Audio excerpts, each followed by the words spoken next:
नमस्कार, मी डॉक्टर मच्छिंद्र वांगर, महाराष्ट्रातील आणि देशातील हवामान परिस्थिती संदर्भात ताजा अंदाज देणार आहे.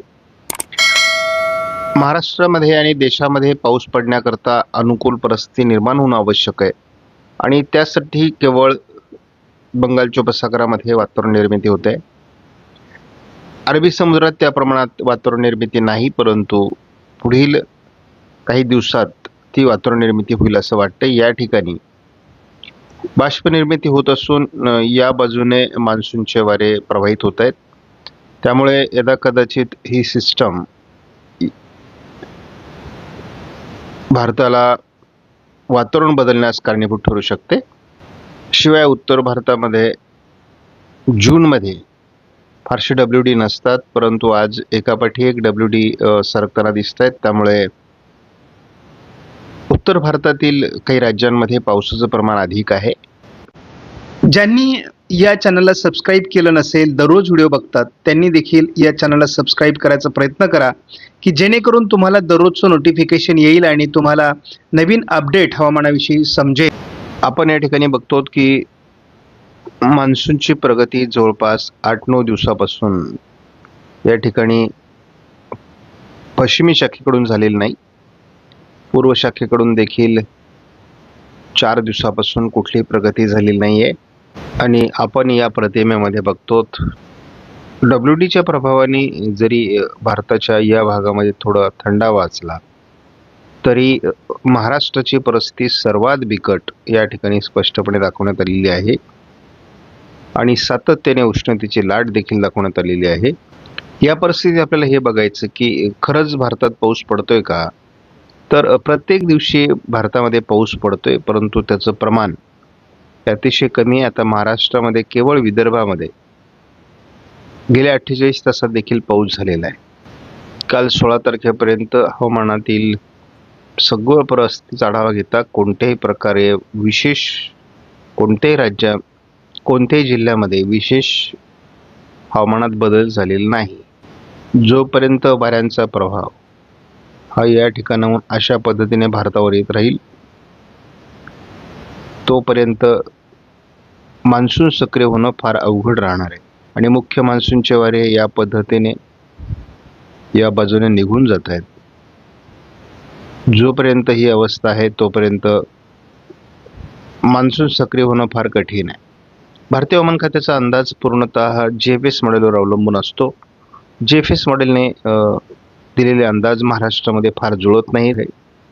या ठिकाणी विदर्भात थोडी पावसाची शक्यता सध्या 17 तारखेला आहे. 18 तारखेलाही विदर्भात पावसाची शक्यता राहील. 19 तारखेलाही थोड्याफार प्रमाणात पावसाचं वातावरण आहे. 20 तारखेला मात्र कोरड्या वाऱ्यांचा प्रभाव अजून वाढतोय आणि संपूर्ण भारतावर हे वारे पसरत आहेत. पर्यायाने मान्सूनचे वारे वीक असल्यामुळे या वाऱ्यांचा प्रभाव अजून कायम आहे.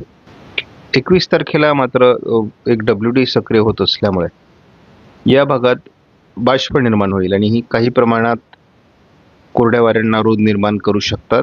तर GFS मॉडेलने कुठल्याही प्रकारे पावसाचं प्रमाण वाढण्याचे संकेत दिलेले नाहीत. 23 तारखेला मात्र GFS मॉडेलने थोडं दक्षिण भारतामध्ये पावसाचं प्रमाण वाढण्याचे संकेत दिलेत. पूर्व भारतात पाऊस पडतोच आहे. उत्तर भारताच्या या भागातही पाऊस आहे. त्यानंतर 24 तारखेला थोडं पावसाचं प्रमाण महाराष्ट्राच्या दक्षिणी भागात दाखवण्यात आले. एक ट्रप या भागात वाढेल अशा प्रकारचा देखील GFSचा अंदाज आणि या ठिकाणी एक सर्क्युलेशन तयार होईल असं देखील दाखवण्यात आलंय. 25 तारखेला GFS मॉडेलने एक कमी दाबाचं क्षेत्र किंवा हलकं चक्राकार स्थिती बंगालच्या उपसागरात तयार होईल आणि त्यामुळे पूर्वेकडून मान्सून 25-26 तारखेला पुढे सरकू शकतो असा एक अंदाज व्यक्त केला आहे. आणि या ठिकाणी जेव्हा सर्क्युलेशन तयार होतो तेव्हा या ठिकाणावरून वाऱ्यांचा प्रभाव वाढतो आणि पर्यायाने पावसाचं वातावरण निर्माण होण्यासाठीचे अनुकूल संकेत येतात.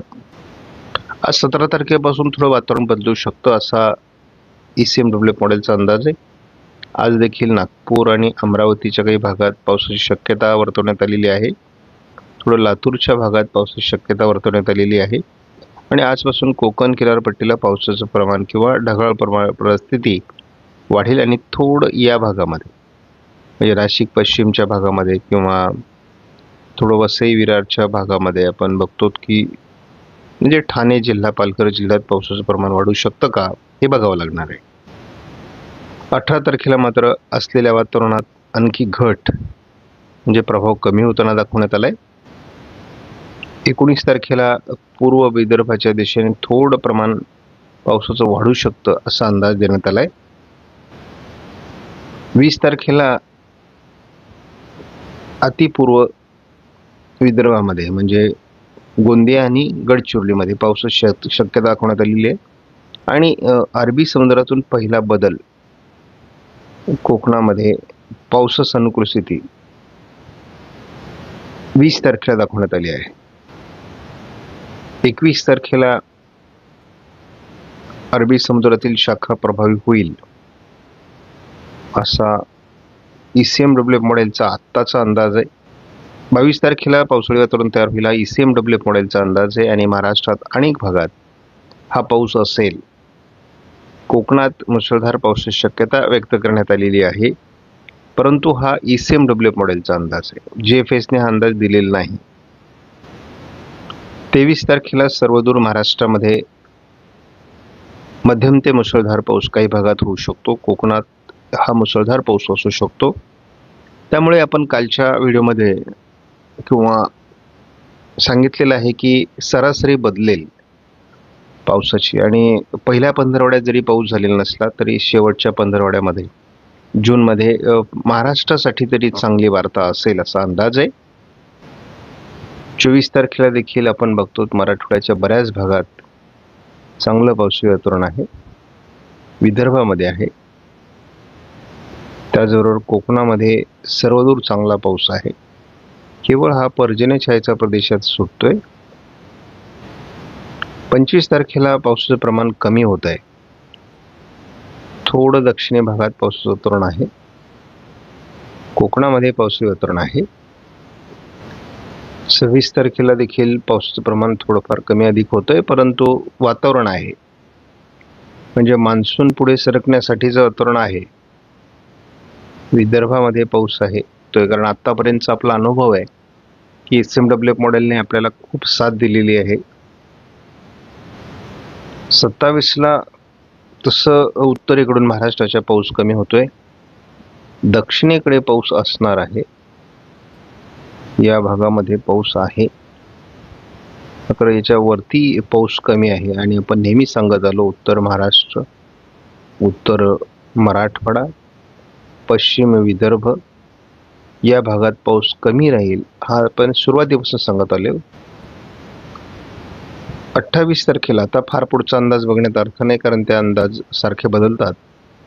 पूर्व विदर्भामध्ये पावसात जोर वाढू शकतो असा अंदाज आहे. कोकणामध्ये पाऊस राहू शकतो असा एक अंदाज आहे. त्यामुळे आपण बघूयात की नेमकी काय घडत आहे, कारण यावर्षी सुपर अल्निनो किंवा स्ट्रॉंग अल्निनोचा आपण अनुभव घेत होतो आणि गेल्या 75 वर्षातला हा सर्वात ताकदवर एल्निनो आहे. आपण जेव्हा 1 जुलैपर्यंतचा एकत्रित अंदाज बघतो तेव्हा जर महाराष्ट्राची फक्त परिस्थिती बघितली तर महाराष्ट्रात तसा सर्वदूर पावसाचा अंदाज आहे. आता प्रत्यक्ष काय होऊ शकतं, शेवटी हे हवामान सुद्धा, हे अंदाज सुद्धा 50 ते 60% मॉडेलचे जुळत आहेत यावर्षी. नागपूर, भंडारा, गोंदिया, अमरावतीच्या म्हणजे विदर्भाच्या दिशेने आज पावसाळी क्षेत्र निर्माण होण्याची शक्यता आहे. कोकण विभागात थोडं ढगाळ वातावरण वाढू शकतं, खास करून पालघर आणि नाशिक, नंदुरबार, धुळे भागामध्ये, असा एक पहिला अंदाज आहे. या वातावरणात उद्या आणखी काही बदल होऊ शकतात. म्हणजे महाराष्ट्राच्या उत्तरेकडून हा प्रभाव आहे, परंतु 17-18ला फार अनुकूल वातावरण नाही. 19 तारखेला पुन्हा विदर्भामध्ये पावसाळी वातावरण 18 तारखेला रात्री दाखवलं जातंय. 19 तारखेला काही बदल होतोय का, तर विशेष करून दक्षिण कोकणात वातावरण या बदलण्याची शक्यता आहे. 20 तारखेला आपण बघूयात. 20 तारखेला ही वातावरणात बदल अपेक्षित आहे मॉडेलनुसार. पूर्व विदर्भात बदल आहे, कोकणात बदल आहे, परंतु तो प्रत्यक्षात येऊपर्यंत आणखी काय फरक पडतोय का तेही बघावं लागेल. हवामान खऱ्या अर्थाने 21 तारखेला बदलणार आहे मॉडेलच्या अंदाजानुसार. याला GFS मॉडेलने दुजोरा दिलेला नाही आणि संपूर्ण भारतीय हवामान खात्याचे अंदाज हे GFS म्हणजे ग्लोबल मॉडेलवर आधारित आहेत. आपण बघतो 21ला जो बदल होणार आहे तो किती प्रमाणात पुढे टिकून राहतो, कारण अजून अरबी समुद्रात बदलाची फार अपेक्षा आहे आणि हा बदल मराठवाड्यापर्यंत फायदेशीर ठरणार आहे. आपण बघतो तर आपल्याला पहिल्या 22 तारखेला वातावरणीय बदल दिसतोय आणि जो कोकणात चांगल्या प्रकारचा पाऊस देऊ शकतो.